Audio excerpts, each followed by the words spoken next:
Hello there guys, it's me Unstable Voltage. Welcome to episode 82 of Europa Universalis IV. Things are actually going quite well at the moment. The last video was quite peaceful, not an awful lot went on. Let's get the extra 5 tariff value from French Canada. All I was really doing in the last video was just building some buildings, keeping my eye on this potential rebel uprising, these English patriots, which do seem to be slowing down. Oh, we have lost our leader. Our king has died. So we've got a new ruler who is a 521. Not brilliant. We've got a new heir. The heir is 552. The heir is very good. Let's just have a quick look. That has dropped our stability. It is going to be quite expensive to boost it back up, but I do love to stay at positive stability. Don't need to be there at the moment, so we'll leave it just to see if we get an event, which we may well do. We can pick a new national decision, which we'll do very, very shortly. We are going to have to get some more royal marriages as well.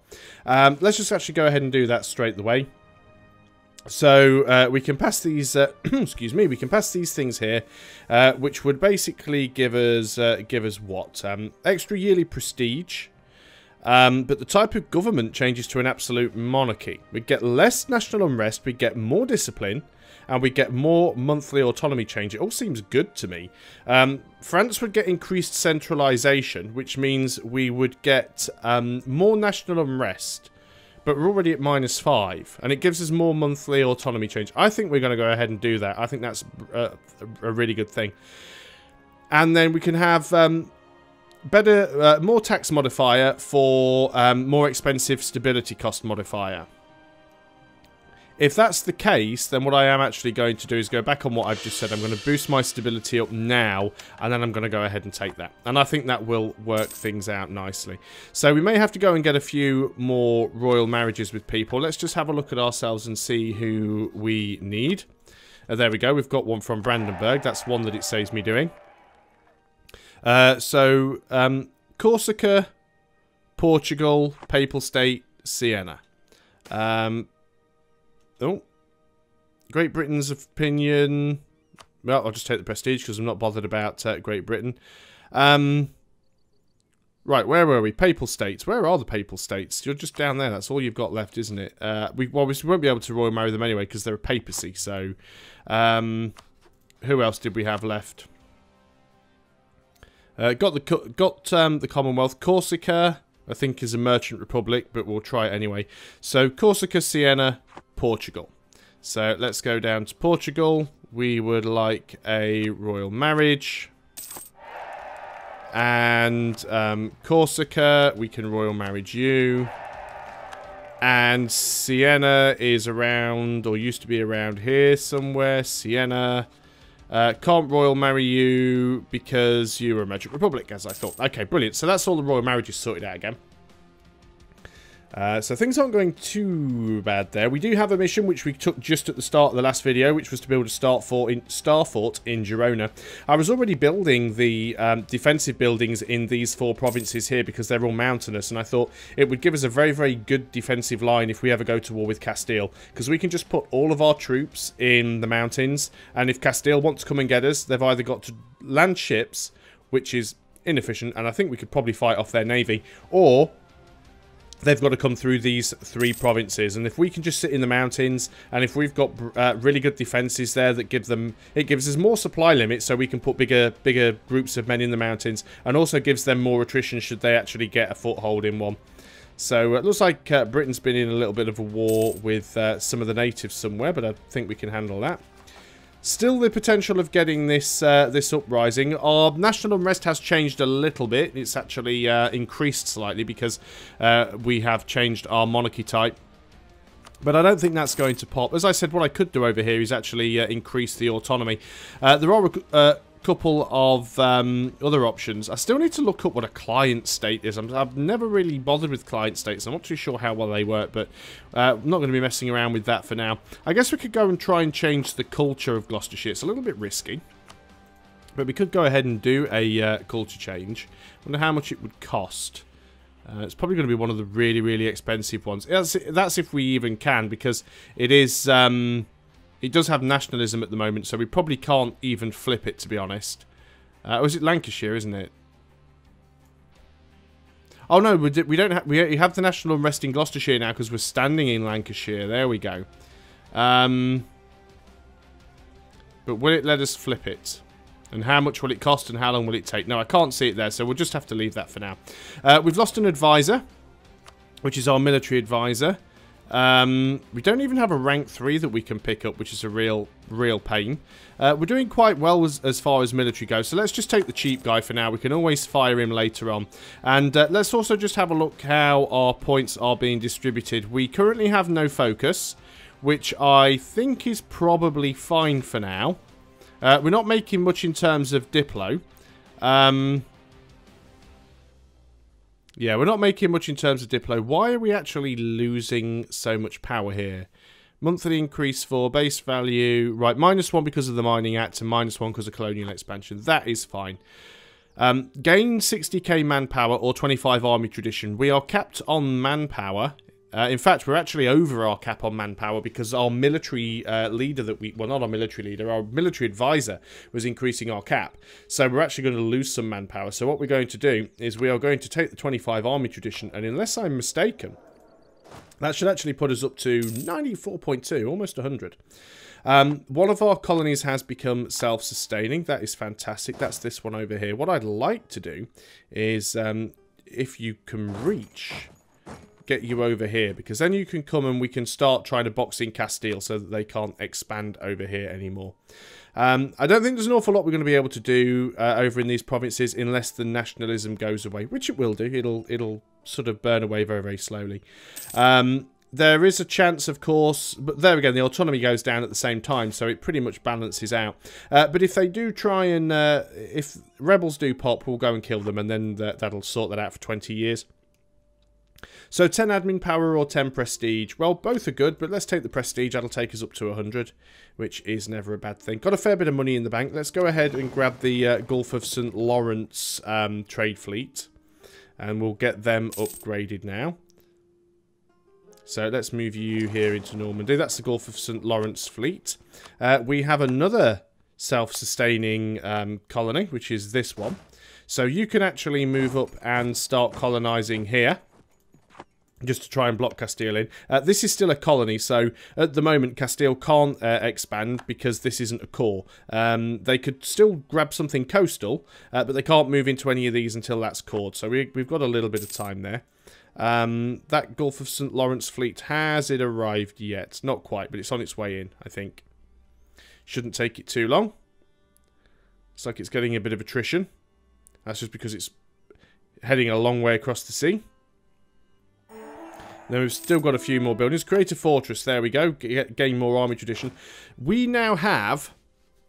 Oh, only 98.1. I thought it was going to be a little bit higher than that. We can still get a bit more. We'll take a new mission very, very shortly. I'm just waiting for those ships to arrive. There you go. You're taking a bit of a long roundabout way of getting there, but you have arrived. So you are going to upgrade. It's going to cost us a fair bit of money, and you're going to go back to protecting trade in the Gulf of St. Lawrence once you've done that. New mission. Improve defences in Sungdao. Well, we could do that. It'd definitely give us more army tradition. Establish France in the Spice Islands. Not really bothered about that. Gain trade post in China. Yeah, we are going to get the Star Fort in Sungdao. Where is Sungdao? It's somewhere. Got to try and find it now.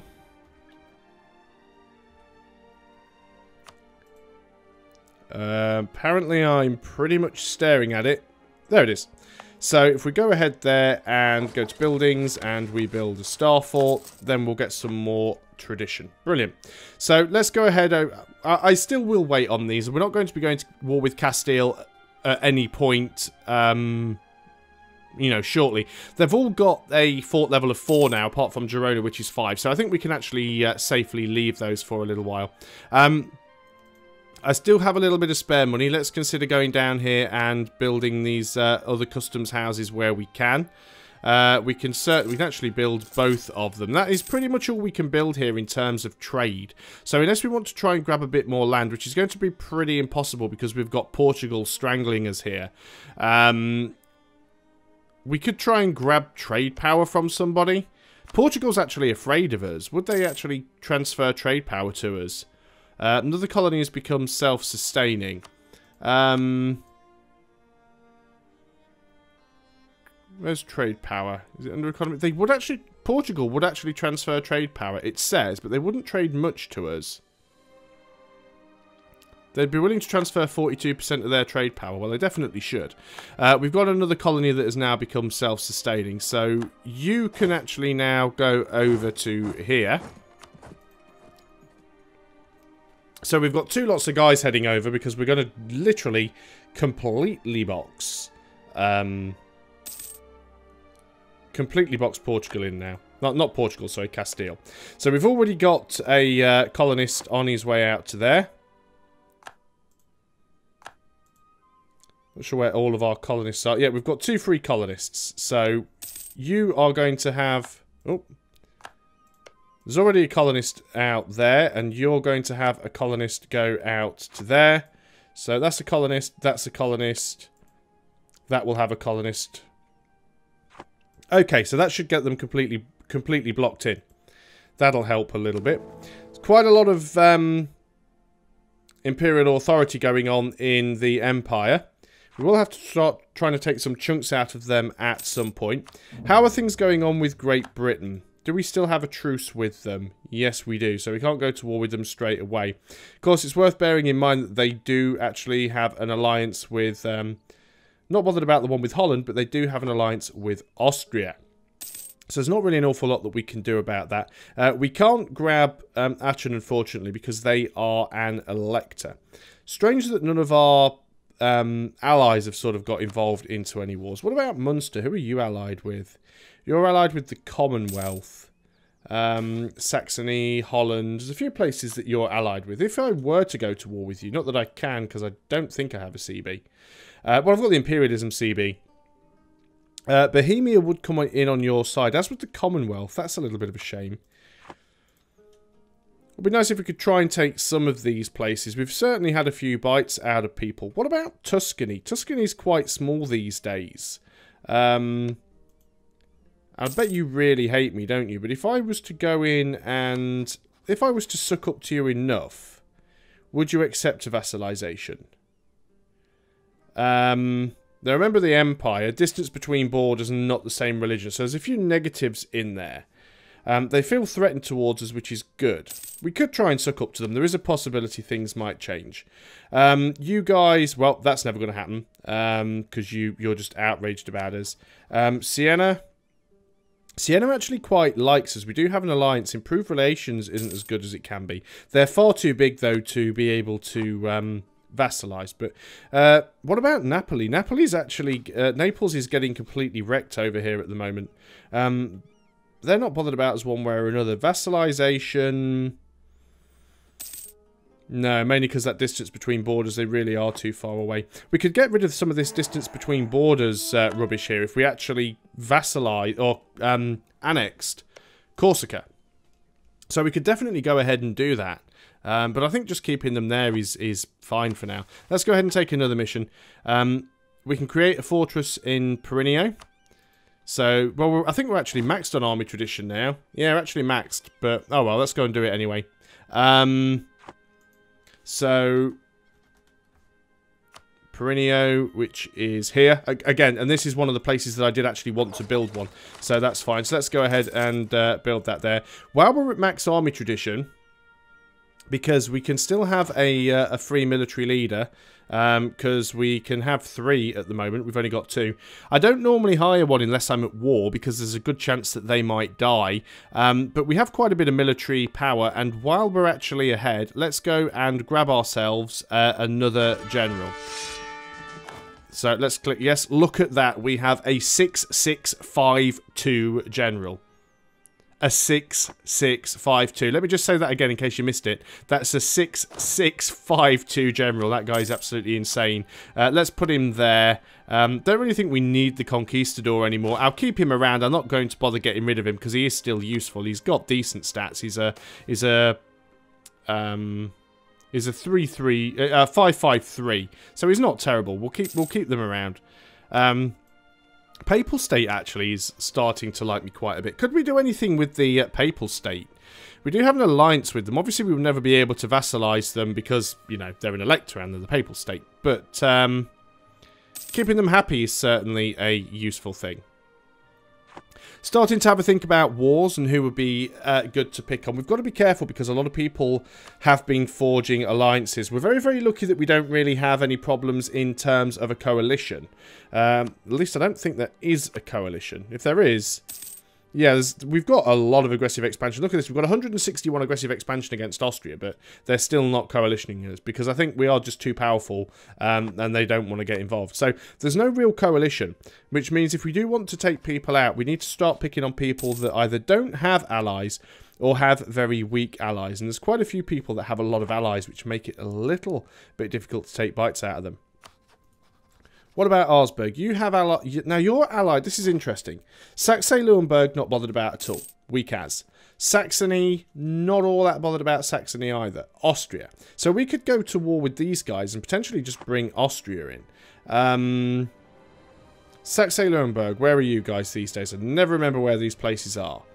Saxe-Lauenburg, you are up here. You've got a few states. You're not really my major problem. Who else did it say they were allied with? Saxony. Saxony is that all Saxony? It's just that little thing there. If I actually have you click on diplomatic map mode and just click on you, I can see. So you're allied with Austria. Didn't realise Austria had so much stuff over here still, but you're allied with Austria. Leipzig is Saxony. That's Austria. Austria's got a lot of random little bits of territory around, haven't they?